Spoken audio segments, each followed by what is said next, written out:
Alors on l'a tous déjà entendu, n'est-ce pas? Respire un grand coup, ça va aller.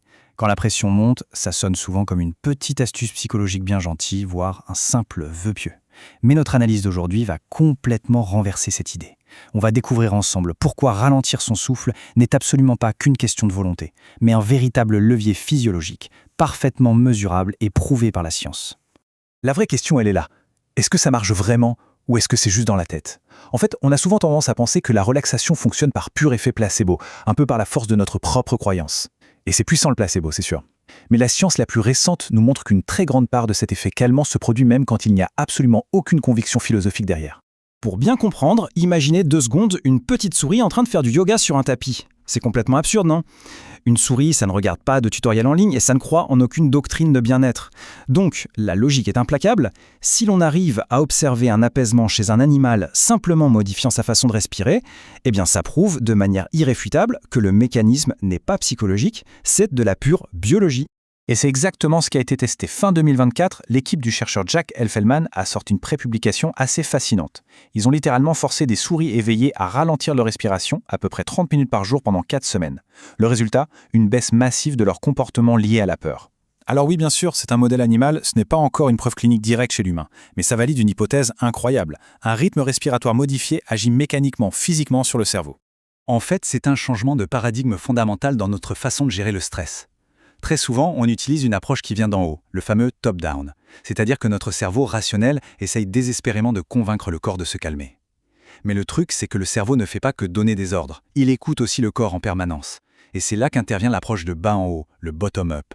Au lieu de lutter mentalement, on utilise le souffle pour envoyer un signal physique hyper clair au cerveau pour lui dire « Hey, l'environnement est sûr, tu peux relâcher la pression ».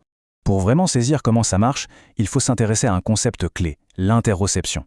C'est un mot un peu technique, mais en gros, c'est la façon dont notre cerveau perçoit en continu l'état interne de notre corps. Le rythme cardiaque, la tension de nos muscles, la digestion et bien sûr, la respiration. Or, la respiration a un statut vraiment à part. C'est littéralement la seule fonction vitale qui est 100% automatique, mais qu'on peut décider de contrôler consciemment à tout moment pour pirater ce dialogue interne. J'aime beaucoup cette image, l'anxiété c'est exactement comme une alarme incendie un peu trop sensible.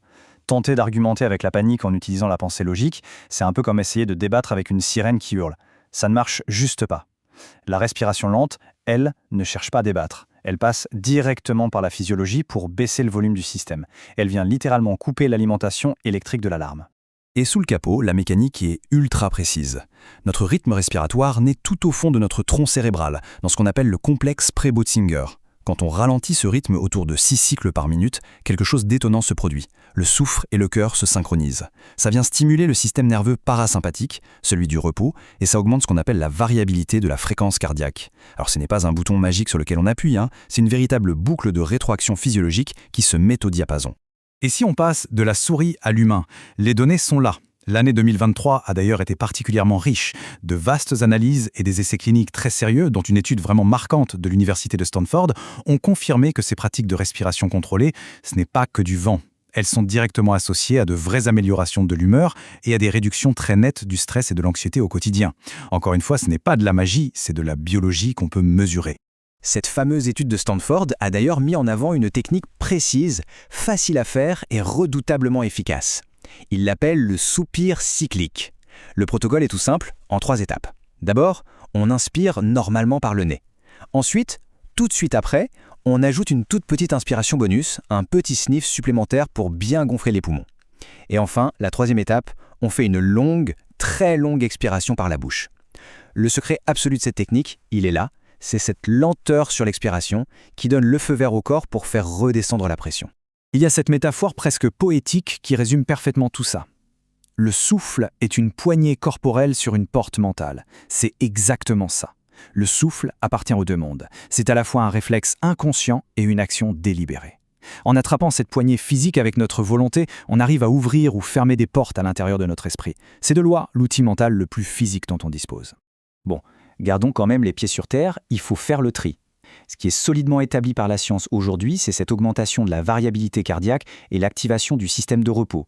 Ce qui est hautement plausible et observé, c'est cette réduction de l'anxiété qui remonte du corps vers le cerveau. Mais attention au mythe. La respiration, ce n'est pas un remède miracle qui va remplacer un vrai suivi médical ou effacer d'un coup un traumatisme lourd. C'est un outil d'autorégulation fantastique, oui, mais ça ne remplace pas une thérapie. Alors, pour terminer, gardons bien ceci en tête. La tête et le corps ne sont jamais séparés, jamais. Notre esprit scanne en permanence les données envoyées par notre corps pour savoir s'il doit s'inquiéter ou se détendre. Et la beauté de la respiration lente, c'est qu'elle ne demande pas de méditer parfaitement ni d'y croire. Elle demande juste de changer de rythme.